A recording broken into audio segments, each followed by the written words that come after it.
من الشیطان الرجیم بسم اللہ الرحمن الرحیم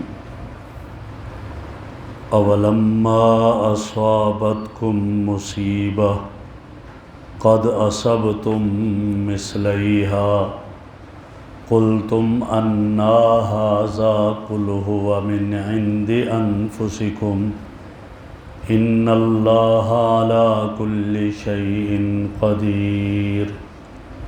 وما اصابکم یوم التقى الجمعان فبإذن اللہ ولیعلم المؤمنین اولما اصابتکم مصیبہ، اگر جب تم کو کوئی مصیبت پہنچی، قد اصبتم مثلیہا، تو تم نے اس سے دگنا ان کو پہنچائی تھی، قلتم، تم نے کہا، انا ھذا، یہ کہاں سے، یہ کیسے ہوا، قل ھو من عند انفسکم، فرما دیجئے یہ تمہارے اپنے نفسوں کی طرف سے ہوا، ان اللہ علی کل شیء قدیر، اللہ ہر چیز پر قادر ہے، وما اصابکم یوم التقى الجمعان، اور جو تمہیں مصیبت پہنچی اس دن جس دن دو جماعتیں آمنے سامنے ہوئی اور ملی آپس میں، فبإذن اللہ، وہ تمہیں اللہ کی حکم سے ملی اور اللہ کے ارادے سے مصیبت پہنچی، وَلِيَعْلَمَ الْمُؤْمِنِينَ، تاکہ اللہ ظاہر کر دے ایمان والوں کو، وَلِيَعْلَمَ الَّذِينَ نَافَقُوا، اور ان کو بھی ممتاز اور ظاہر کر لے جنہوں نے نفاق کیا،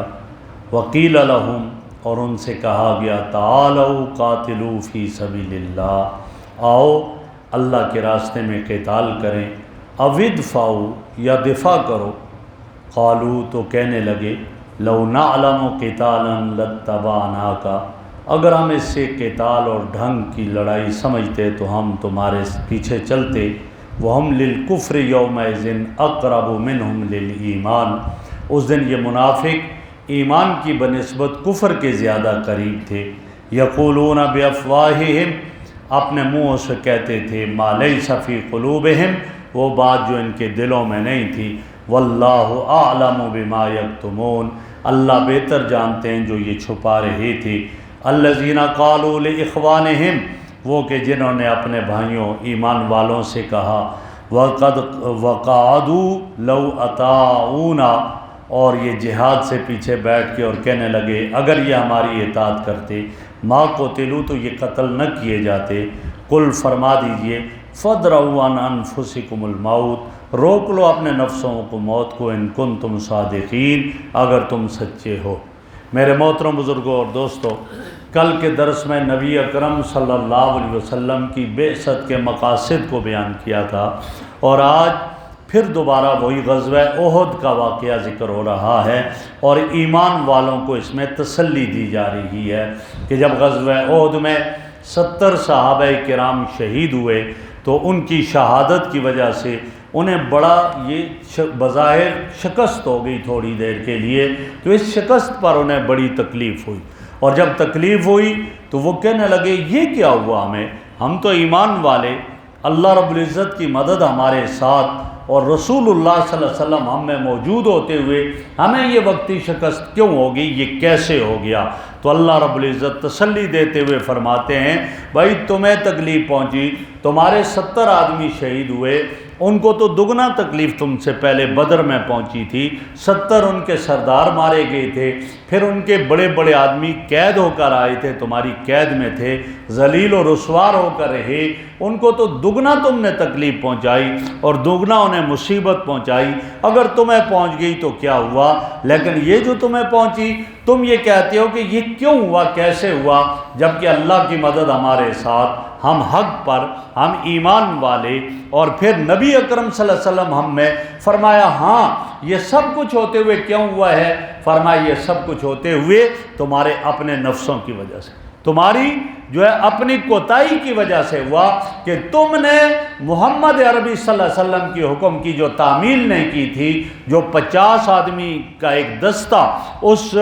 جگہ پر جو مقرر کیا تھا درے پر، اور پھر تم آپس میں لڑ بھی گئے اور کچھ آگے اور کچھ وائیں رہ گئے، یہ وہ جو محمد عربی صلی اللہ علیہ وسلم کے حکم کی نافرمانی ہوئی تھی، یہ اس وجہ سے ہے۔ تمہیں اذیت پہنچی تمہارے اپنے کیے کی وجہ سے پہنچی، اور تمہارے اپنے کرنے کی وجہ سے تمہیں یہ پہنچی، اور تمہیں یہ معلوم ہونا چاہیے کہ اللہ ہر چیز پر قادر ہے۔ اللہ جب چاہتا ہے مدد کرتا ہے، فتح دیتا ہے، اور اللہ جب چاہے تو مدد نہیں کرتا اور فتح نہیں دیتا۔ یہ سب کچھ اللہ رب العزت کے قبضہ قدرت میں ہے، اور وہی سب چیزوں پر قادر ہے۔ لہٰذا تم نے جو محمد عربی صلی اللہ علیہ وسلم کے حکم کی خلاف ورزی کی، اس پر اللہ رب العزت نے تمہیں یہ بدلہ دیا، ورنہ ایمان کے اوپر ہوتے ہوئے، اللہ کی مدد کے ہوتے ہوئے شکست نہیں ہو سکتی ہے۔ یہ صرف اور صرف تمہارے اپنے کیے کی وجہ سے ہوا۔ اور آگے فرمایا وَمَا أَصَابَكُمْ يَوْمَ الْتَقَى الْجَمْعَانِ فَبِإِذْنِ اللَّهِ، اور یہ بات بھی ذہن میں رہے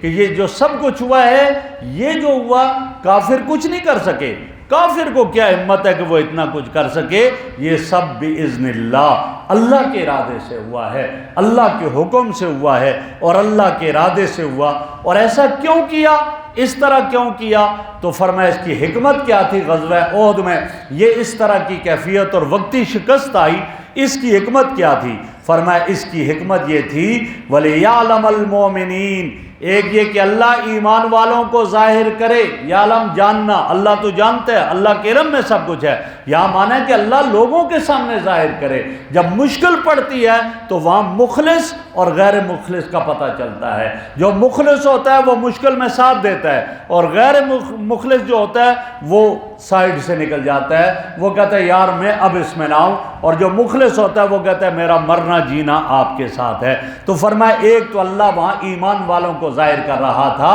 کہ یہ ایک قافلہ 300 کا واپس چلا گیا، اور 700 آدمی اسی طرح رہے، ثابت قدم رہے، ایمان والوں کے اخلاص کو ظاہر کیا۔ دوسرا وَلِيَعْلَمَ الَّذِينَ نَافَقُوا، اور منافقوں کو بھی ظاہر کرے، پتہ چل جائے آج تک ایمان والوں کے ساتھ رہے، ایمان والوں سے جو ہے فائدہ اٹھاتے رہے، آج پتہ چل جائے کہ یہ منافق ہیں ظاہر۔ اور وہ کیا ہوا؟ وہ راستے ہی سے واپس ہو گئے، ساتھ ہی نہیں جانے لگے، کہتے نہیں ہم نہیں جاتے ہیں، ہمارا مشورہ کیوں نہیں مانا، ہم نے کہا تھا مدینہ کے اندر رہ کر لڑائی ہو، یہ باہر کیوں نکلے، ہم نہیں جاتے لڑنے کے لیے۔ ایک یہ، اور جب انہیں کہا گیا وَقِيلَ لَهُمْ، انہیں کہا گیا تَعَالَوْا قَاتِلُوا فِي سَبِيلِ اللَّهِ، آؤ اللہ کے راستے میں ہم قتال کریں، اقدامی قتال کریں، اور یہ اودفاؤ یا دفاعی کریں۔ تو وہ کہنے لگے ہم اس کو جنگی نہیں سمجھتے۔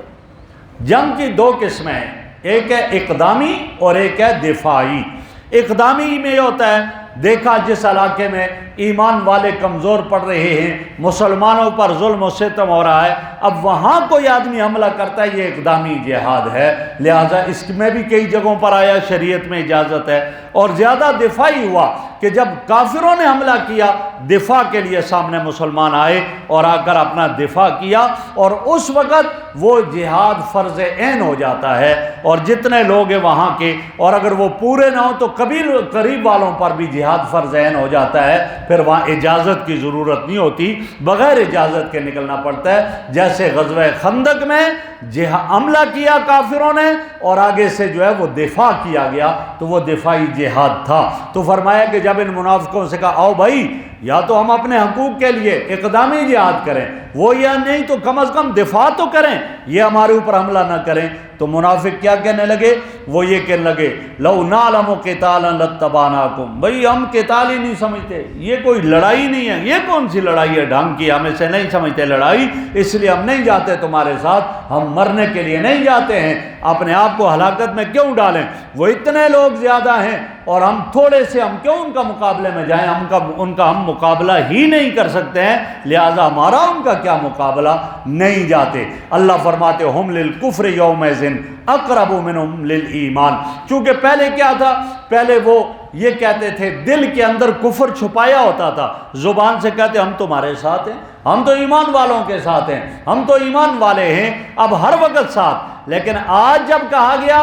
تو آج کیا ہوا، دل میں کفر تو تھا ہی تھا، آج زبان سے بھی نکل آیا، اور زبان سے بھی کفر ظاہر کر دیا کہ نہیں ہم اس کو جہاد نہیں سمجھتے، جنگ نہیں سمجھتے، ہم نہیں جا رہے، تو فرمایا جو دل میں تھا وہ زبان پر لے آئے تو آج یہ کفر کے زیادہ قریب ہو گئے، ایمان سے دور ہو گئے۔ پہلے چلو زبان سے تو ایمان کا دعویٰ کرتے تھے، آج زبان اور ایمان دل دونوں برابر ہو گئے، جو دل میں تھا وہ زبان پر لے آئے اور آج یہ انہوں نے ظاہر کر دیا اپنی زبان سے، اور ایمان والوں کے ساتھ جو دشمنی تھی اس کو ظاہر کر دیا، اور ایمان والوں کو مٹانا چاہ رہے تھے کہ ایمان والے مٹ جائیں، تو گویا آج یہ ایمان سے دور ہو کر کفر کے قریب ہو گئے، اور جب کفر کے قریب ہو گئے اللہ فرماتے یقولون بافواہہم ما لیس فی قلوبہم، پہلے کیا تھا؟ پہلے دلوں میں اور ہوتا تھا، زبان سے اور کہتے تھے، زبان سے ایمان والوں کو کہتے ہم تمہارے ساتھ ہیں، وہ یہ کیفیت تھی، لیکن آج اللہ رب العزت نے ظاہر کر دیا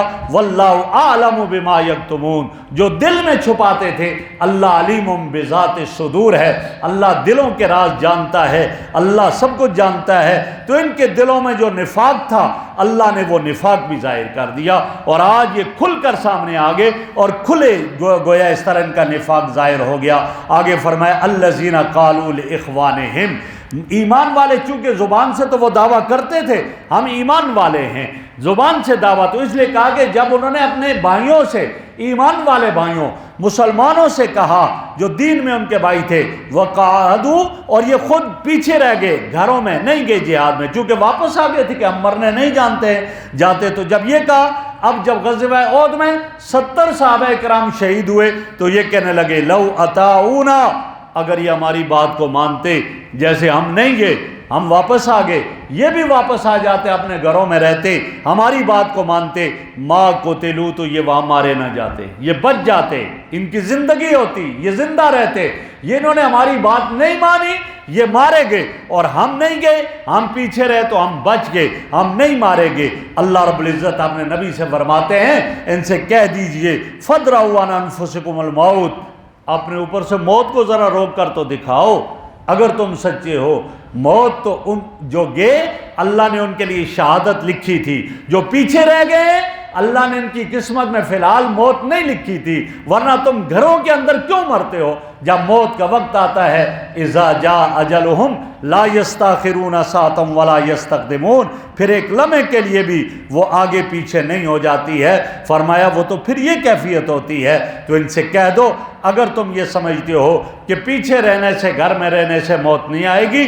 تمہارے کتنے لوگ گھر میں رہتے رہتے مر گئے، یہ موت و حیات کا مالک اللہ ہے، یہ نہیں ہے کہ نہیں نکلے گا تو موت نہیں آئے گی، نکلے گا تو موت آئے گی۔ کئی ایسے جو نکلے ان کی قسمت میں موت تھی نہیں آئی، اور کئی ایسے جو گھروں کے اندر بند ہوئے اللہ نے انہیں وہاں پر موت عطا فرما دی۔ فرمایا یہ تو اللہ رب العزت کے قبضہ قدرت میں ہے، جس کو چاہے مار دے، یحیی و یمیت، یہ زندہ کرنا اور مارنا یہ اللہ کی قدرت میں ہے اور کسی اور کی قدرت میں نہیں ہے۔ تو لہٰذا یہ جو دعویٰ کر رہے ہیں اپنے دعوے میں یہ جھوٹے ہیں، پھر ان پر کبھی موت نہ آئے، حالانکہ ان کے آدمی گھروں میں بھی مر رہے ہیں۔ تو یہاں یہ بتا دیا کہ موت و حیات کا مالک اللہ ہے، اور غزوہ احد والوں کو اللہ کی طرف سے یہ تسلی دی گئی کہ ہم نے اس احد میں یہ جو سلسلہ کیا اس میں حکمتیں یہی تھی، ایمان والے خالص ظاہر ہو جائیں اور منافق الگ ہو جائیں، اور تاکہ آئندہ ایمان والے ان منافقوں کے نفاق سے جو ہے وہ